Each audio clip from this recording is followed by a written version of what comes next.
4 روز قبل یک دانش آموز 16 ساله به اسم آرمیتا گراوند چند دقیقه پس از برخورد خشونت‌آمیز نیروهای حراست مترو تحت عنوان امر معروف هنگام سوار شدن به قطار بیهوش شد. این برخورد حدود 5 دقیقه قبل از سوار شدن او به قطار اتفاق افتاد. فقط چند ساعت پس از اولین گزارش‌ها در شبکه‌های اجتماعی صدا و سیما با یک مسئول مترو تهران مصاحبه و شروع به نمایش ویدیویی از لحظه بیهوش شدن او کرد و گفت قبل از این صحنه هیچ برخوردی با او صورت نگرفته است.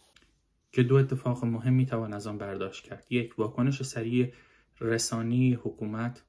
2. عدم نمایش ویدیو قبل از لحظه بیهوشی که هر دو نشان دهنده ترس حکومت و سعی در مدیریت آن داشته است.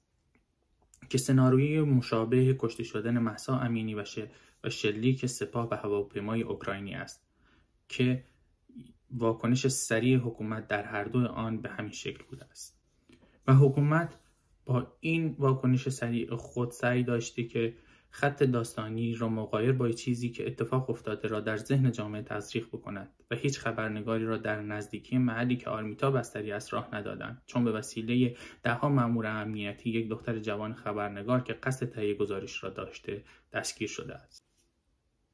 و بعد از آن با یک نمایش رسانه‌ای از خانواده آرمیتا که تحت مصاحبه اجباری قرار گرفته بودند و اکنون تمامی پرسنل بیمارستان و دوستان و خانواده اجازه تماس با بیرون و نشر اطلاعات را ندارند. با این حال توسط اطلاعات رسیده توسط یکی از پرسنل کادر بیمارستان وضعیت آرمیتا بسیار وخیم گزارش شده و پزشکان دستور انتقال او را دادند ولی ماموران امنیتی جلوی این اقدام را گرفتند.